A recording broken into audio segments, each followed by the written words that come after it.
이 시간 함께 읽은 말씀 가지고 빈배에 오르신 예수님이라는 제목으로 하나님 말씀 전하도록 하겠습니다. 좌우에 계신 분들과 인사 나누겠습니다. 주 안에서 사랑하고 축복합니다. 이렇게 인사하겠습니다.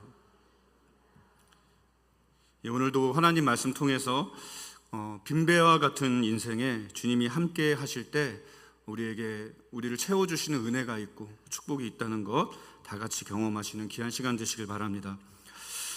예수께서 공생애를 시작하시고 이제 가장 헌신하셨던 사역 중에 하나가 사람들을 가르치시는 것이었습니다. 그런데 이 예수님의 가르침은 남달라서 이제 마태는 그 가르치시는 것에 권위가 있었으며 이제 그들의 서기관들, 그러니까 당시 유대인들을 가르치던 교사들입니다. 이 서기관은. 근데 그들과 같지 않았다 그랬거든요. 그래서 예수님이 가르치시면 언제나 거기에는 사람들이 많이 몰렸습니다. 그래서 오늘 본문도 바로 그런 상황에서 시작이 되고 있는데 1절을 보시면 무리가 몰려와서 하나님의 말씀을 들을새 예수는 게네사렛 호숫가에 서서 그랬는데 예수님께서 가르치실 때 무리가 몰려온 것인지 사람들이 몰려왔을 때 예수님께서 가르치기 시작하신 건지는 모르겠지만 수많은 무리들이 모인 가운데 예수님이 이제 거기서 하나님의 말씀을 가르치셨습니다. 그런데 그곳이 어디였습니까? 게네사렛 호수였습니다. 여기는 우리가 이제 보통 알고 있는 갈릴리 바다 그렇게 이해하시면 되는데요. 그런데 이제 얼른 생각해봐도 이제 호수가 가르치기 좋은 환경은 결코 아니죠. 이제 그런 걸 보면 아마도 사람들이 몰려드니까 예수님이 그 기회를 잡고 가르치기를 시작하셨다고 보는 게 더 적당할 것 같습니다. 예수님은 이렇게 환경을 초월하여서 때를 얻든지 못 얻든지 말씀을 전하시는데 헌신하신 분이셨습니다. 그런데 그런 상황 중에 2절을 보시면 호숫가에 배 두 척이 있는 것을 보시니 어부들은 배에서 나와서 그물을 씻는지라 그랬어요. 예수께서 이제 무슨 이유에서인지 이제 호숫가에 배 두 척이 있는 것을 보셨다고 하는데요. 아마 그 해변에 이제 사람들이 너무 많아져서 이제 인원이 밀집이 되다 보니까 이제 해변에 서서 가르치시는 게 어려워진 것 같습니다. 그래서 호숫가에 배 두 척이 있는 것을 보신 거예요. 그러니까 보았다고 하는 것은 이제 주목하셨다는 건데 그 말은 저 배에 올라가서 가르치면 좋겠다. 이제 그런 생각을 하셨다는 거죠. 그래서 한 배에 오르시게 되는데 이제 그 배는 우리가 다 아는 것처럼 시몬 베드로의 배였습니다. 그런데 3절을 보시면 예수께서 한 배에 오르시니 그 배는 시몬의 배라 육지에서 조금 떼기를 청하시고 앉으사 배에서 무리를 가르치시더니 그랬어요. 이 호숫가에 배 두 척이 있는데 그중 한 배에 오르셨어요. 그리고 육지에서 배를 조금 떼기를 청한 후에 거기서 무리를 가르치셨다고 되어 있어요. 그런데 여기 보시면 그때 어부들이 2절을 보시면 마침 배에서 내려서 그물을 씻고 있었다 그러거든요. 그러니까 베드로는 이제 지금 고기잡이를 마치고 이제 그물을 정비하고 있었습니다. 그러니까 일을 마치고 뒷정리하고 이제 퇴근하려고 그랬다는 거죠. 우리가 왜 이 바다이든지 호수이든지 간에 이제 어디서 그물을 던지게 되면 그 그물에 이제 고기만 걸려오는 게 아니라 이제 쓸데없는 쓰레기나 해초 같은 것도 같이 끌려 올라오잖아요. 그러면 그물에 걸려 있는 그 오물들을 이렇게 이제 어업을 마치고 난 다음에 일일이 손으로 정리를 해야 하지 않습니까? 이게 참 귀찮고 지루한 일이죠. 그 해초의 경우에는 이제 그게 떼어내는 것도 쉽지 않은데 그거를 지루하게 작업을 하고 있는데 그런데 하필이면 그날은 또 고기잡이가 어땠습니까? 우리가 다 아는 것처럼 이제 베드로에게는 아무 소득이 없었습니다. 허탕을 쳤어요. 고기잡이를 위해서 출항하는 어부들에게 이제 소망이 있다면 한 배 가득 고기를 잡아서 오는 그 만선의 소망일 거예요. 어부들에게는 다 그런 기대가 있을 거잖아요. 그런데 만선은커녕 고기 한 마리도 잡지 못한 채 돌아왔단 말이죠. 그 시대 어부들의 삶은 이제 이 어획량이 생계랑 직결되어 있었거든요. 하루 벌어서 하루 먹고 사는 그런 사람들이었는데 그런 상황에서 밤새 아무런 소득이 없었다고 하는 것은 정말이지 허탈하기 짝이 없는 일이죠. 그러니 이 그물을 씻으면서 정비하면서 여러분 베드로의 심리 상태가 어땠겠습니까? 몸은 이제 밤을 새서 피곤한 데다 또 실망스럽고 또 짜증도 나고 걱정 가득하고 허탈하고 허무한 그랬을 거란 말이죠. 그런데 배를 정박해 놨는데 3절을 다시 보시면 예수님이 배에 올라요. 그러더니 육지에서 배를 조금 떼기를 청했다는 거예요. 그러니까 베드로 입장에서는 참 귀찮게 된 거죠. 이제 어쩌면 성가신 일이 생긴 거죠. 그런데 베드로는 예수님을 알고 있었습니다. 누가복음 4장 38절을 보시면 이런 말씀이 있어요. 우리 같이 한번 읽어볼까요? 시작.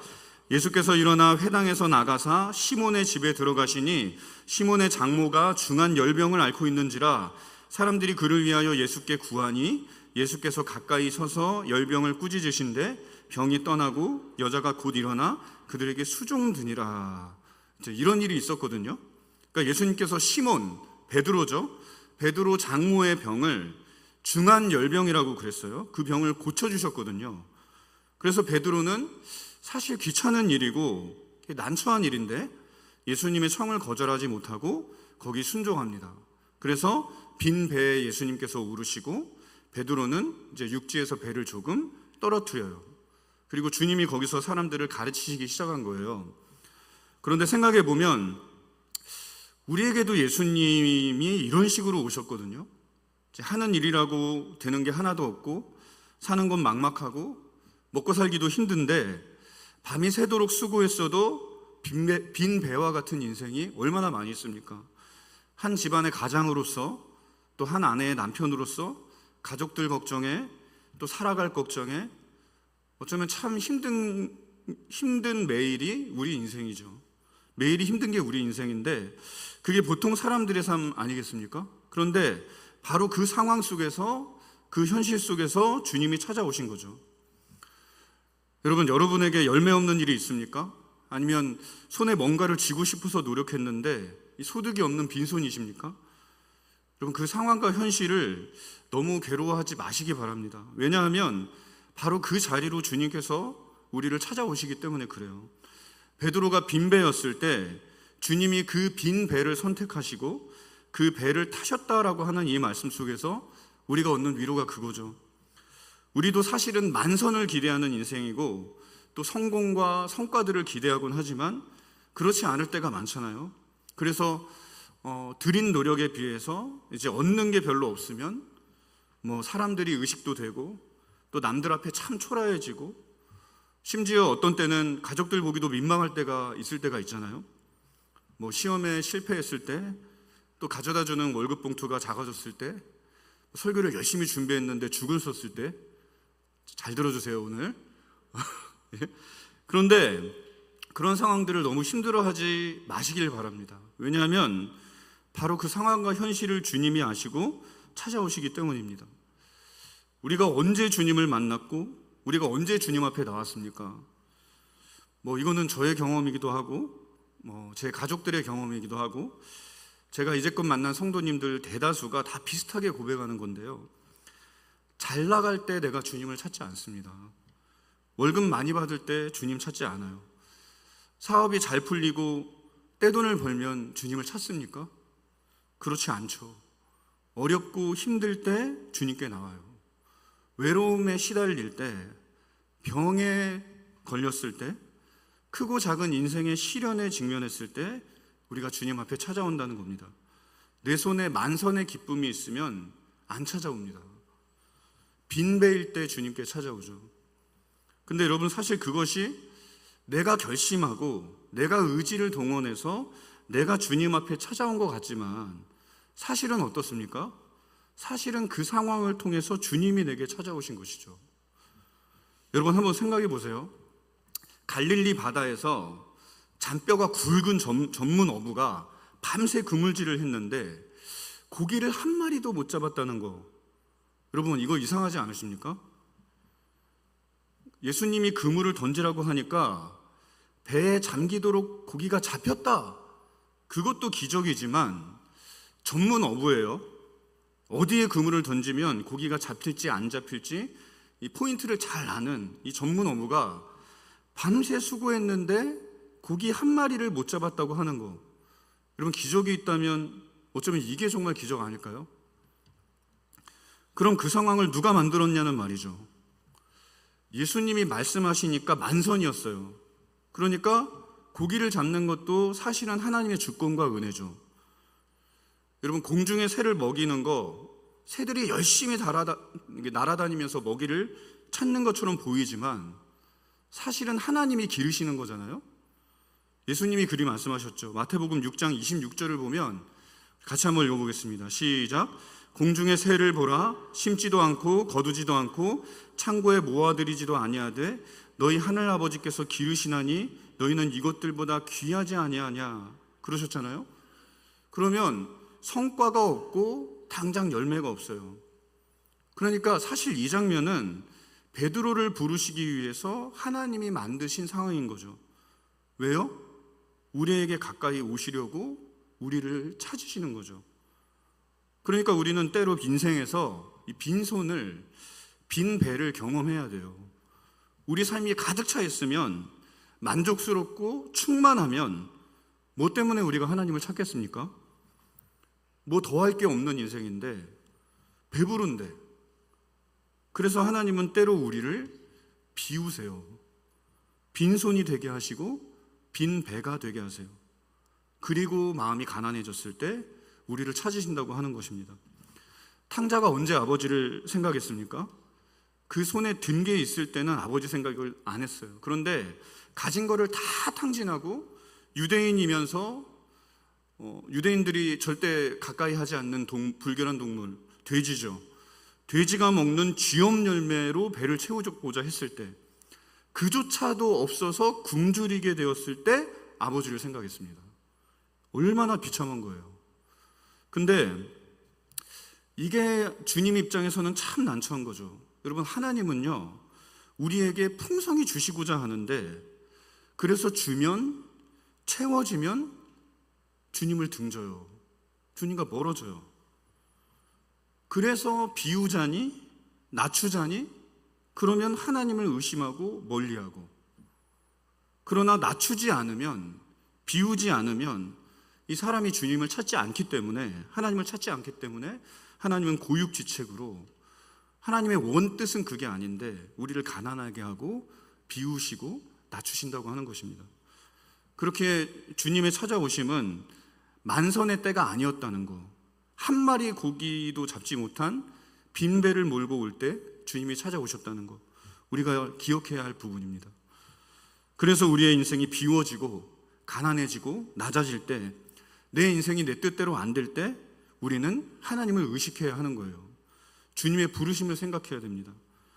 그런데 이게 참 어려운 게, 사실 주님이 그렇게 우리를 찾으실 때 그게 우리에게 얼마나 귀찮고 성가십니까? 가뜩이나 일도 안 풀리고 막 사는 건 막막하고 먹고 살기도 힘든데 교회 나오라고 하면, 기도하라고 하면, 말씀대로 살라고 하면 사실 그게 얼마나 짜증나는 요구예요. 금을 정리하고 좀 쉬어야지 또 일을 할 수 있는데, 배를 띄우라고 하면 예수가 밥 먹여줘? 이런 말 듣기 십상이죠. 그런데 놀랍게도 그런 여정을 거쳐서 그 빈 배에 주님이 오르시면 어떤 일이 생깁니까? 그렇게 했을 때 베드로의 빈 배가 어떻게 됐어요? 그 배에 예수님이 타시고, 그리고 그 배에서 하나님 말씀을 전하셨죠. 텅 빈 인생, 소득 없이 허무한 삶, 그곳에 주님이 오르시니까 그 배가 어떻게 됐어요? 작은 고깃배에 불과했던 빈 배는 놀랍게도 하나님의 말씀을 전하는 설교 단상이 되었습니다. 속으로 얼마나 귀찮고 하기 싫었겠어요. 들어가고 싶었는데 집에. 그런데 주님 말씀대로 주님을 태우고 배를 육지에서 띄우니까 그 초라해 보이는 빈 배는 하나님께 붙들려서 쓰임받는 배가 되었어요. 실패한 것처럼 보이는 인생도 주님의 손에 붙들리니까 존귀하고 귀하게 쓰임받게 되더라 하는 것입니다. 잘해야 물고기나 싣고 다니던 그 배가 만물의 주인이신 하나님을 태운 배가 되었어요. 여러분, 여러분의 삶에 고기를 가득 채우시는 게 좋습니까? 하나님을 태우시는 게 좋습니까? 두말할 필요가 없죠. 주님을 태워야죠. 그러니 여러분 인생이 비워지고 가난해지고 낮아질 때 그 빈 공간을 여러분 주님으로 채우시기를 바랍니다. 그 약함을 주님께 가지고 나아가십시오. 그러면 약점이 강점이 되게 하시고 화가 복이 되게 만드시는 하나님의 놀라운 역사와 능력을 경험하게 될 줄로 믿습니다. 그렇게 해서 베드로의 인생이 예수님을 태운 인생이 되었어요. 그런데 바로 그래서 베드로는 또 놀라운 경험을 하게 됩니다. 이 배에서 말씀을 마치신 예수님은 베드로에게 또 다른 요구를 하셨어요. 4절 보시면 말씀을 마치시고 시몬에게 이르시되 깊은 데로 가서 그물을 내려 고기를 잡으라 그랬어요. 여러분, 이 요구는 먼저 요구하신 것보다 더 심한 요구죠. 빈 배에 오르셔서 배를 육지에서 띄워달라. 이것도 번거롭고 거추장스러운 요구였어요. 그러나 베드로는 순종했습니다. 그런데 배에서 사람들을 가르치신 후에 베드로에게 또 말씀하시는데 이번에는 정말로 납득되지 않는 불합리하고 비상식적인 요구를 하시는 거예요. 우선 보세요. 지금 깊은 데로 가서 그물을 내리라고 하는 분, 이분이 누구였습니까? 어부였습니까? 아니죠. 랍비였습니다. 5절 보시면 시몬이 대답하여 이르되 선생님 우리들이 밤이 새도록 수고하였으되 그랬습니다. 여기서 베드로가 주님을 뭐라고 부르고 있어요? 선생님, 랍비요 이렇게 부르고 있죠. 그러니까 베드로 입장에서 예수님은 완전히 비전문가죠. 여러분, 랍비가 뭘 알겠어요? 고기잡이를 알아요? 그물질을 알아요? 그런데 그런 분이 고기잡이로 잔뼈가 굵은 베드로에게 출어를 하라고 하고 계세요. 그러니까 몰상식한 요구죠. 근데 어디 그것뿐입니까? 예수님이 하신 말씀은 상식에 부합하는 게 하나도 없었어요. 예수님이 말씀을 마치셨을 때는 한낮이었습니다. 근데 낮에는 고기가 잡히지 않거든요. 왜냐하면 그물을 고기들이 다 봐요. 그래서 피해 간다는 거예요, 그 그물을. 그래서 고기잡이 배들을 보면 다 밤에 이제 출어를 하잖아요. 그래서 바다에 라이트를 비추고 그러면 빛을 보고 고기들이 몰려드는데 그때 어두운 바다에 그물을 던지면 그 그물이 안 보이니까 거기에 걸려드는 거거든요. 근데 예수님이 그물을 내리라고 한 그 시점은 해가 중천에 떠 있는 대낮이었습니다. 그러니까 고기를 잡을 수 없는 시간대였다는 거죠. 그런데다가 지금 주님은 깊은 데로 가서 그물을 내리라 말씀하셨는데 낮 시간대의 고기는 깊은 곳으로 모이지 않는다고 합니다. 그러니까 어부의 상식으로 볼 때도 전혀 맞지 않는 얘기를 하시는 거죠. 그러니까 완전히 비전문가인 거예요. 그리고 무엇보다도 그물을 다 정비했어요. 고기잡이를 한 다음에 그물을 걷어 올리면 고기를 잡든 못 잡든 그 그물에 온갖 우물이 매달려서 같이 올라온다고 말씀드렸죠. 그러면 어부들이 그거 하나하나 다 손으로 떼어내고 찢어진 그물은 기우면서 그물을 씻습니다. 그리고 다음에 그물을 쓸 수 있도록 준비를 하는데, 근데 여러분, 우리도 그렇잖아요. 이게 설거지 다 끝났는데 집에서 밥 달라고 그러면 굉장히 기분 나쁘잖아요. 우리 아내가 그 상황을 정말 싫어합니다. 그러면 눈치껏 제가 알아서 차려 먹어야 돼요. 그러면 또 불쌍한지 와서 밥을 또 차려주는데, 아무튼 그때 아무튼지 간에 절대 밥을 차려달라고 하면 안 되거든요. 다 아시죠? 예? 그런 거예요. 그러니까 다 정리했어요. 근데 이제 와서 또 나가라고 하니까 전문 어부가 밤새 그물질을 했는데 한 마리도 못 잡았어요. 그래서 피곤한데 이 속도 쓰린데 또 나가자고 하니까 고기 잡으러, 어쩌면 이거는 정말 무례한 거죠. 이런 요구를 베드로가 쉽게 받아들일 수 있겠냐는 말이죠.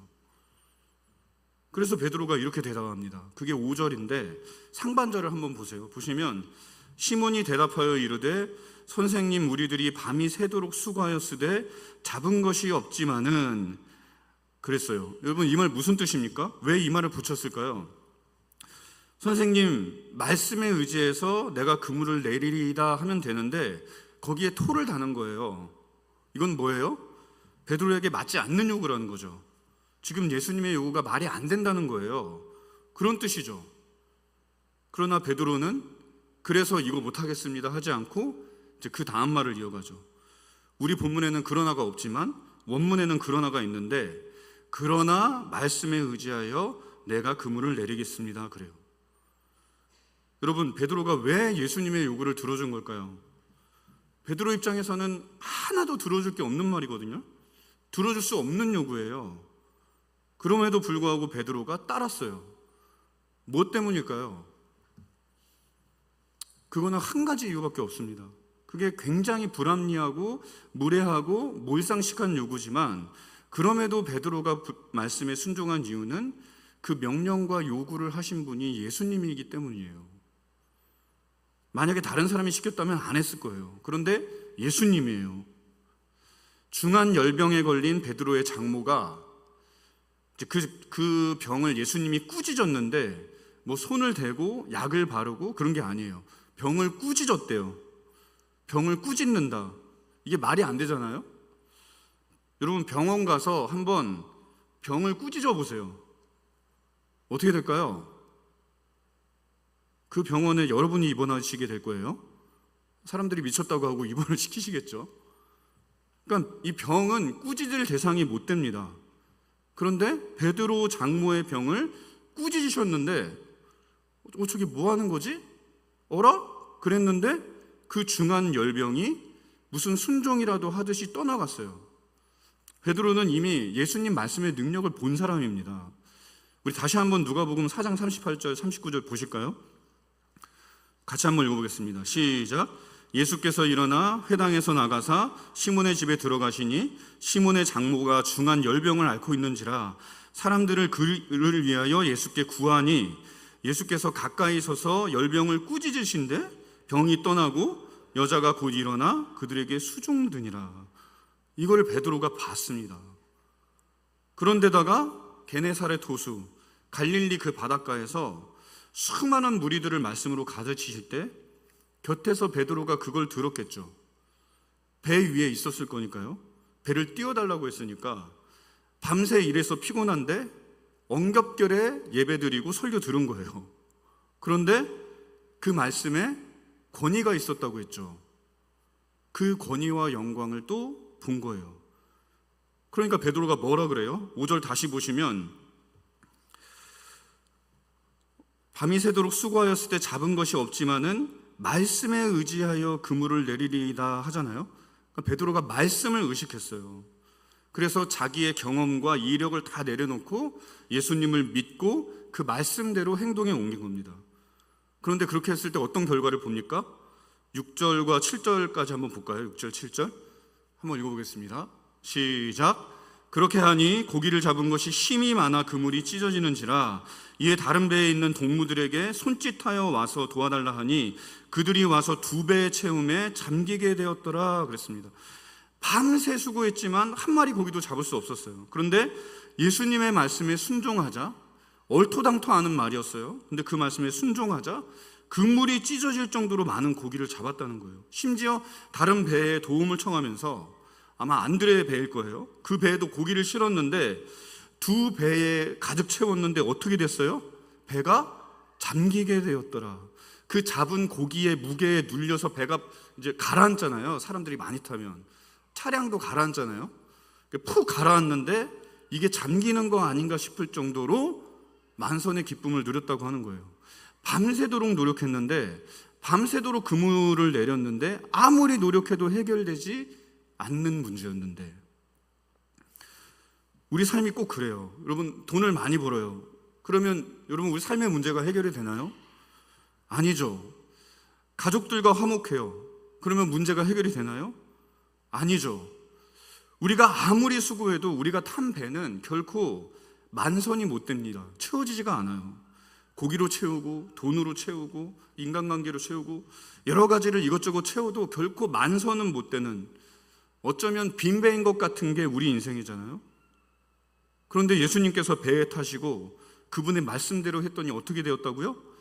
배가 만선이 되었는데 다른 배에까지 그 충만함을 나눠주는 그런 일이 일어났다는 거예요. 아마 베드로 인생에서 이런 일이 없었을 겁니다. 이런 만선을 전문 어부라고 하지만 평생 고기잡이를 했다지만 경험해 봤겠습니까? 당연히 한 번도 없었죠. 그런데 예수님과 함께하며 그 말씀을 따랐을 때 채워졌어요. 가득 2배에 나눠도 배가 잠길 정도로. 이게 우리 삶에 허락된 놀라운 축복이죠. 여러분, 원래 사람은 하나님의 말씀으로 창조되었고 성령 안에서 창조된 존재죠. 그렇기 때문에 우리 존재를 가득 채우는 것은 오직 하나님의 말씀으로만 되고 성령의 충만으로만 됩니다. 그래서 사도 바울 이후 가장 뛰어난 신학자라고 칭송받았던 아우구스티누스가 고백록이라는 책에서 이런 말도 한 거거든요. 보시면 하나님, 당신께서는 우리를 당신을 향하여 있도록 지으셨기에 우리의 마음은 당신 안에서 안식할 때까지 안식할 수 없습니다. 이런 말을 했어요. 그러니까 이런 충만을 베드로가 경험한 거죠. 만선의 기쁨인데 실상은 베드로의 이 마음을 충만하게 채우는 말씀, 성령, 그걸 맛본 거예요. 엉겹결에 예수님을 배에 태우고 마지못해서 그분의 말씀을 듣고 어쩔 수 없어서 출어를 했는데 결과가 만선이었어요. 이게 우리를 향하신 하나님의 뜻입니다. 그래서 우리는 우리 삶 속에 역사하시는 하나님의 간섭을, 그게 귀찮을 때도 있고 버거울 때도 있지만 귀담아 듣고 눈여겨보고 순종해야 하는 거예요. 그래서 순종하면 주님의 그 말씀 안에서, 성령의 충만 안에서 구원을 맛보는데, 내 영혼을 가득 채우는, 그 무엇으로도 채워지지 않던 영혼을 가득 채우는 은혜를 끝내는 맛보게 되는 것이 신앙의 여정이라고 하는 거죠. 그리고 여기에서 끝나는 게 아니라 그것이 넘쳐 흘러서 다른 배에도 가득 채우게 되는 그런 은혜를 맛보게 하시고자 하는 게 하나님의 뜻이라고 하는 거예요. 그리고 바로 그렇기 때문에 우리는 다른 사람에게 말씀을 전하고 가르치는 것에서 또 담대해야 하는 겁니다. 그것이 그 사람에게 잔소리이고 지루한 말이고 듣기 싫은 소리라도 그 말씀의 끝에는 만선의 기쁨이, 가득한 충만이 있기 때문에 믿음으로 담대해야 하는 거죠. 베드로는요, 짧은 시간에 그런 여정을 거쳐서 놀라운 구원을 맛봤어요. 그래서 이후에 베드로의 반응이 굉장히 특이합니다. 많은 물고기를 잡았습니다. 그러면 당장에 드는 생각은 뭐예요? 이게 얼마야? 이거를 그 공판장에 내놓으면 이게 다 얼마일까? 막 계산부터 하겠죠. 그리고 막 기뻐하는 가족들의 얼굴이 스쳐가고, 이거를 팔아서 그 돈 가지고 뭘 할까 막 하고 싶은 일들이 생각나고, 그런 것들이 떠올라야 정상인데 그게 자연스럽잖아요. 그런데 8절을 보시면, 8절 같이 한번 읽어볼까요? 시작. 시몬 베드로가 이를 보고 예수의 무릎 아래에 엎드려 이르되 주여 나를 떠나소서 나는 죄인으로소이다 하니, 이러는 거예요. 예수님 덕분에 어부 인생에서도 다시 없을 놀라운 일을 겪었어요. 그러면 감사합니다 주님, 그러든지 예수님을 붙들고 춤이라도 추든지, 아니면 예수님 나랑 동업합시다 뭐 이런다던가 그런 장면이 나와야 맞는데, 베드로가 제일 먼저 한 말은 나를 떠나소서, 떠나주세요, 이런 부자연스러운 반응을 내놨단 말이에요. 그러면 베드로가 왜 이런 반응을 한 거예요? 뭔가 다른 경험을 한 거죠. 9절과 10절을 보시면 그 이유를 누가가 기록하고 있는데, 이는 자기 및 자기와 함께 있는 모든 사람이 고기 잡힌 것으로 말미암아 놀라고 세베대의 아들로서 시몬의 동업자인 야고보와 요한도 놀랐습니다. 예수께서 시몬에게 이르시되 무서워하지 말라, 이제 후로는 내가 사람을 취하리라 하시니. 자, 여기 보니까 베드로가 왜 그렇게 반응했다고 되어 있어요? 이는 베드로와 거기에 있던 모든 사람이 놀라고 또 동업자였던 야고보와 요한도 놀랐습니다. 그러니까 놀랐다 이거예요. 그래서 예수님께서 시몬에게 무서워하지 말라 그래야 할 정도로, 그러니까 놀랐는데 무섭다고 생각할 정도로 놀랐다는 거예요. 처음에는 기뻤겠죠. 막 이 고기를 끌어올리느라고 담느라고 정신이 없었겠죠. 근데 정신이 들고 보니까 두려웠다는 거예요. 그래서 이 놀라운 기적을 경험한 후에 예수님에 대한 베드로의 인식에 변화가 생긴 거예요. 처음에는 베드로가 예수님을 뭐라고 불렀어요? 선생님, 이렇게 불렀어요. 선생님, 내 생각에는 틀리지만 내가 말씀에 의지해서 그물을 내리겠습니다, 그랬다고요. 그러니까 베드로는 예수님을 랍비로 여겼어요. 보통 사람은 아니구나, 탁월한 선생이구나, 그런 생각은 했었단 말이에요. 그런데 기적을 경험한 후에 베드로가 예수님을 뭐라고 부르고 있어요? 8절 다시 한번 보시면 시몬 베드로가 이를 보고 예수의 무릎 아래에 엎드려 이르되 주여 나를 떠나소서 그러는 거예요. 주님 그러는 거예요. 너무 놀라서 또 이때 베드로가 예수의 무릎 아래에 엎드리며 말했다 그래요. 이거는 베드로가 예수님의 무릎 아래 높이까지 자신을 바짝 낮췄다는 거죠. 그러니까 베드로는 지금 완전히 땅에 바짝 엎드려서 예수님께 말하고 있는 거죠. 그리고는 주님 이렇게 부르는 거예요. 너무 놀라서 두려워져서. 그러니까 이때 베드로의 인식은 예수님을 두고 단지 훌륭한 선생 정도가 아니라 그 앞에 바짝 엎드려야 할 분, 두려움을 가지고 우러러야 할 분으로 변화한 거예요. 그게 뭐예요? 예수님의 신성을 의식하게 된 거죠. 신적인 위험이 있으신 분으로 여기기 시작한 거예요. 그러다 보니까 죄인됨을 고백하고 나를 떠나주세요, 그런 반응을 내놨다고 하는 거죠.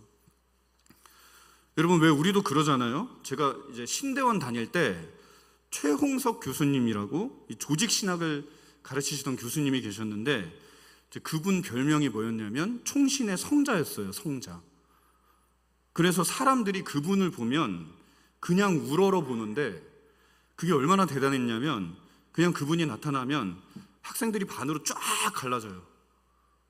너무 좋아하고 너무 존경하고 이 성자라고 부를 정도니까 그분의 성화가 의식이 되고 이 거룩함이 의식이 되는데, 여러분, 성화가 의식된다는 게 뭐예요? 신성이 의식된다는 거죠. 하나님이 만지신 게 의식된다는 거잖아요. 근데 그래서 갈라져요. 쉽게 다가서지 못하는 거예요. 여러분, 왜 목사님들도 이제 성도님들하고 밥이라도 먹으려 치면 목사님 옆자리가 가장 마지막에 채워지잖아요. 서로들 다른 데 앉으려고 그러죠. 근데 그거 왜 그러는 거예요? 저희가 성도님들 잡아먹나요? 저 무섭게 생긴 거 아니잖아요. 그런데도 그래요. 부담스러운 거죠. 왜요? 그냥 다만 목회자로서 어쩌면 하나님과 조금 더 가까울 수도 있겠다라고 하는 그런 생각들이 있는 건데, 그 정도 생각만 해도 가까워하기 어려워지더라는 거예요. 자신을 숨기고 싶어지는 거예요. 똑같은 인간인데 다만 목사라고 하는 직분을 감당함에 있어서 그래도 나보다는 목사님이 하나님과 조금 더 가깝겠지라는 편견일 수 있어요.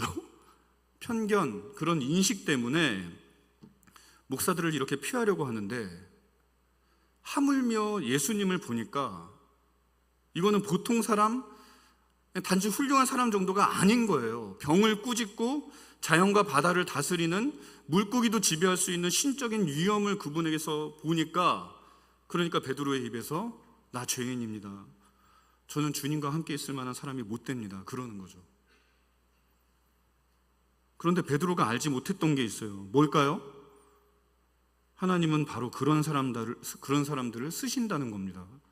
자신의 죄인됨을 아는 사람, 연약함과 부족함을 인정하는 사람, 그래서 매 순간마다 하나님의 도우심을 구하며 하나님을 의지하는 사람, 하나님은 바로 그런 사람들을 쓰시고 가까이 하시며 높이신다는 거예요. 여러분, 구원은 내가 잘났다고 해서 받는 겁니까? 여러분, 구원이 무슨 선착순인가요?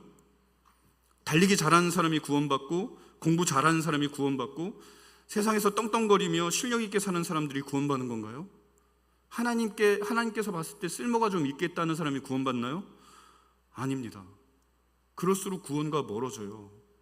구원은 나는 죄인입니다, 그래서 하나님의 은혜가 필요합니다, 하나님의 무조건적인 자비와 긍휼이 필요한 존재입니다 라고 인정하고 고백하며 회개하는 사람에게 주어지는 게 구원입니다. 야고보서 4장 9절 10절 말씀에 이런 말씀이 있습니다. 같이 읽어보겠습니다.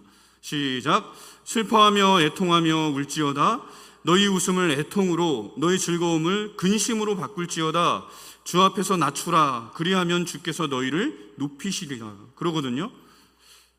저는 이런 하나님이 너무 좋습니다. 여러분, 왜 그렇습니까? 하나님 앞에서는요, 가진 것이 없음에도 가진 척하고 거룩하지도 않으면서 거룩한 척하고 그러지 않아도 되거든요. 하나님은 그냥 우리의 있는 모습을 그대로 좋아하시는데, 죄인이면 죄인 그대로, 더러우면 더러운 모습 그대로, 자신이 하나님 앞에 초라하고 연약한 죄인이라는 것을 인식하는 사람을 야, 너 더러우니까 저리 가, 그러는 게 아니라 더 좋아하시고 가까이 하신대요. 근데 여러분, 세상은 어떻습니까? 없어도 있는 척 해야 돼요. 배우지 못해도 많이 배운 척 해야 되고요. 자기를 잘 포장해야지 세상에서는 성공한다고 하는 게 이 세상의 정서고 법칙입니다. 근데 하나님은 정반대로 하세요. 그래서 심령이 가난한 자가 복이 있다고 하고, 너의 죄를 고백하라고 하고, 너의 약함을 자랑하라고 말씀하십니다. 그렇게 자신의 수치와 연약함과 죄인됨을 인정하며 나오는 자를 하나님은 가까이 하시죠. 그리고 그를 높여주십니다. 베드로가 그랬잖아요. 날 떠나소서, 난 죄인입니다. 근데 예수님 떠나셨습니까? 아, 그래, 너도 죄인이구나. 야, 너 죄인인지 몰랐네. 그러셨나요? 아니에요. 뭐라고 하셨습니까? 나를 따라오라고 하셨습니다.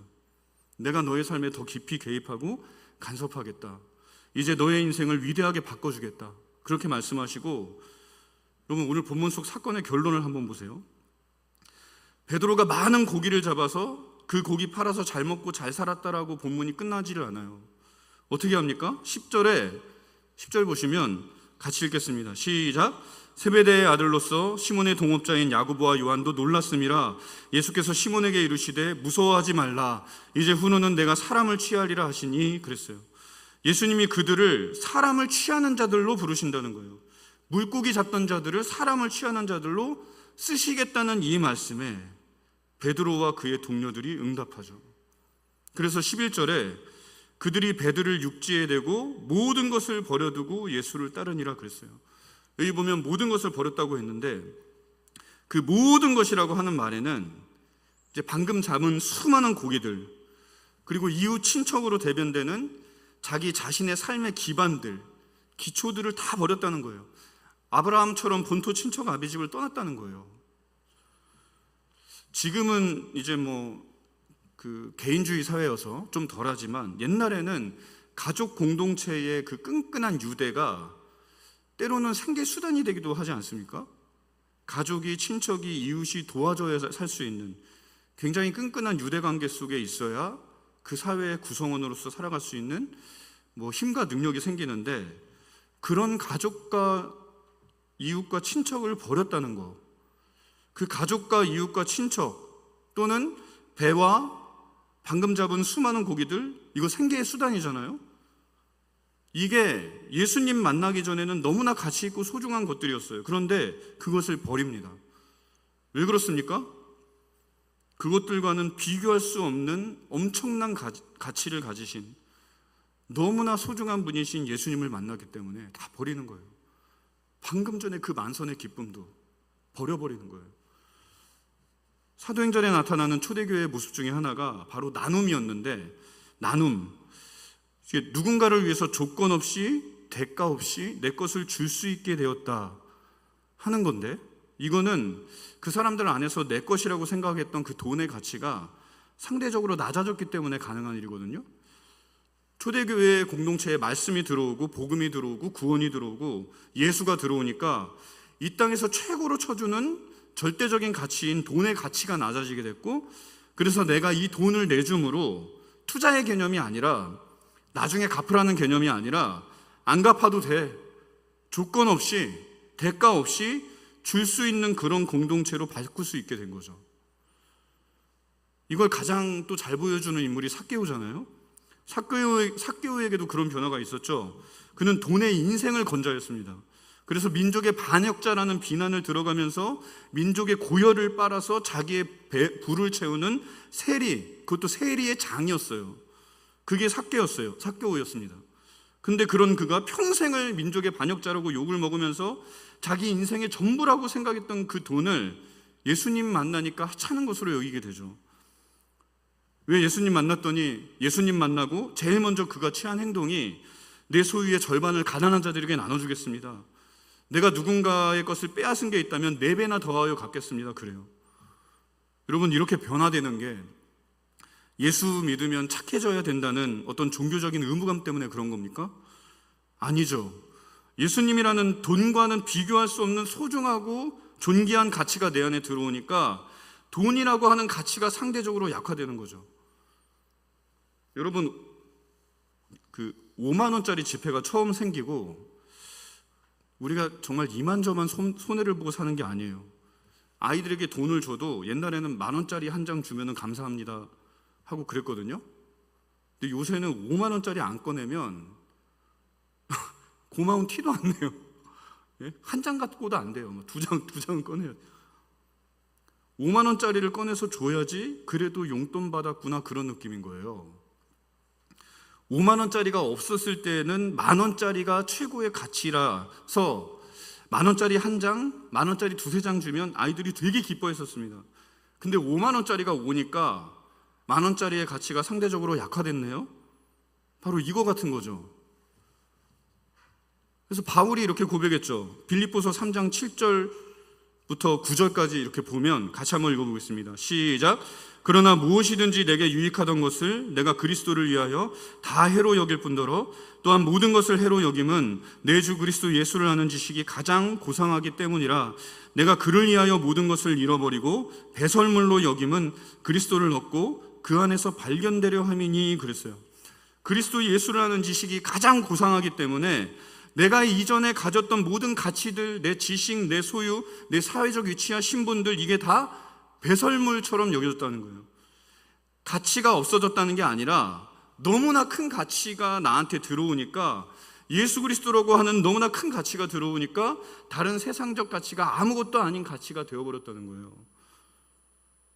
여러분, 우리가 주님의 부르심을 받고 하나님의 자녀가 된 사람들이 맞다면 우리에게도 이런 버려두고의 변화가 있어야 됩니다. 뭘 버립니까? 생계도 가족도 다 버리고 목회자나 선교사가 되라는 거? 물론 그런 부르심을 받는 특별한 사람들도 있겠죠. 그러나 다 그런 건 아닙니다. 그럼에도 불구하고 주님께 부르심을 받아 구원받은 하나님의 백성이 맞다면 우리도 버려두어야 할 것이 있고 이제 삶의 변화가 있어야 하는데, 그건 뭐냐면 우선순위의 변화고 삶의 가치관의 변화죠. 이거는 우리가 그리스도인이라면 다 따라야 될, 다 반드시 있어야 할 변화죠. 예수를 믿어서 달라진 변화가 잘 먹고 잘 살게 되었다라고 끝나면 안 되겠죠. 베드로가 만선의 축복을 받았습니다. 그래서 업한장에 가서 팔아서 돈 많이 벌어서 이제는 더 이상 일하지 않아도 되고 그거 가지고도 평생을 살 수 있는 많은 양의 돈을 벌었다, 이렇게 끝나지 않아요. 놀랍게도 그거를 버렸대요. 무슨 뜻이에요? 잘 먹고 잘 살게 된 걸로 끝나는 인생이 되라고 예수님이 우리를 구원해 주시고 우리를 부르신 게 아니라 예수의 삶을 따라가는 제자로 나아가게 하시기 위해서 우리를 부르신다고 하는 겁니다. 하나님의 영광을 위한 삶으로, 말씀에 순종하는 삶으로 나로 인해 다른 사람들이 생명과 유익을 얻는 복의 통로가 되는 이 놀랍고 복되고 보람 있는 삶을 살도록 하기 위해서 저와 여러분들을 부르신 거죠. 여기에 우리의 삶을 드려야 한다는 거예요. 그게 버려두고의 변화죠. 이런 우선순위의 변화, 가치관의 변화가 우리에게 있어야 한다는 거예요.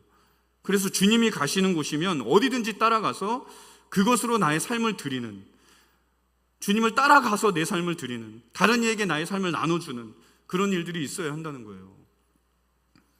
이제 곧 여름 사역인데 사역을 준비하는 게 정말 만만치가 않은데 거기에 들여야 할 시간과 수고를 생각하면 막 율동을 익히고 찬양을 배우고 부서마다 장식을 하고 가르칠 거 공부하고 먹을 거 준비하고 힘들어요. 진이 빠집니다. 그냥 차라리 그냥 내 금을 정비하고 다음 출어를 준비하고 그렇게 자신에게 투자해서 자기 개발하고 하는 게 훨씬 더 나을 수 있어요. 그러나 주님의 마음이 우리 자녀 세대에게 가 있으면 제자인 우리는 따라가는 거예요. 그래서 나의 삶을 나눠주는 거예요. 그 일을 짊어지는 거예요. 나눔으로. 주님에게서 만선의 기쁨을 맛본 자라면 내 안을 가득 채우는 안식, 기쁨, 충만으로 구원을 경험한 자라면 주님의 뒤를 따라서 이 고기 잡는 삶에서 사람을 취하는 삶으로 내 삶을 나눠주는, 주변에 도움이 필요한 사람이나 어려움 속에 있는 사람이 있을 때 작은 도움이라도 실천함으로 내 삶을 나눠주는 나눔, 그런 삶의 우선순위와 가치관의 변화를 이룬 사람이 많을 때 그 땅, 그 나라, 그 사회는 행복할 겁니다. 그 일을 그리스도인이 해야 한다는 거죠. 그런 변화된 삶이 우리 자신을 더 아름답고 놀랍게 바꿀 뿐만 아니라 그런 우리가 존재하는 것이 그 전에 어두웠다면 밝아지게 되는 거고, 죽음의 기운이 감도는 곳이었다면 생명의 꽃이 활짝 피는 그런 곳으로 변화될 수 있다는 것이죠. 그러므로 이제 우리는요, 이 나라고 하는 이 삶의 범주를 좀 벗어나서, 나 중심으로 살았던 삶의 범주를 벗어나서 하나님이라고 하는 하나님 중심으로 삶의 범주를 옮겨야 됩니다. 나라고 하는 협소하고 아주 작은 그 나만을 위한 삶에서, 아웅다웅하는 삶에서 벗어나서 하나님을 위한 삶으로 도약한다면, 하나님이라고 하는 크고 놀랍고 넓으신 분에게 우리의 삶의 중심이 맞춰진다면, 나만을 위해서 살던 삶의 모습과 하나님을 위해서 사는 삶의 모습이 어떻게 같을 수 있겠습니까? 놀라운 변화일 겁니다. 그리고 그 삶을 살면서 만족과 평생 누리지 못한 삶의 기쁨과 보람과 안식과 그야말로 영적인 희열을 가지고 누리게 될 거예요. 예수님 찾아오신 베드로에게 주님을 따라가는 변화가 있었듯이 큰 구원과 기쁨 속에 모든 것을 다 버리고 자신을 내던지는 그런 희열이 베드로에게 있었던 것처럼, 여러분, 우리 자신 각자에게 찾아오신 예수님을 통해서 여러분, 우리에게도 이런 변화와 삶의 놀라운 도약이 일어나게 되기를 주님의 이름으로 축원을 드립니다. 그래서 베드로처럼 변화되어서 하나님께 영광을 올려드리는 귀한 예수님의 제자, 예수님의 사랑하는 제자 되시는 사랑하는 우리 성도님들 되시길 주님의 이름으로 축원을 드리겠습니다.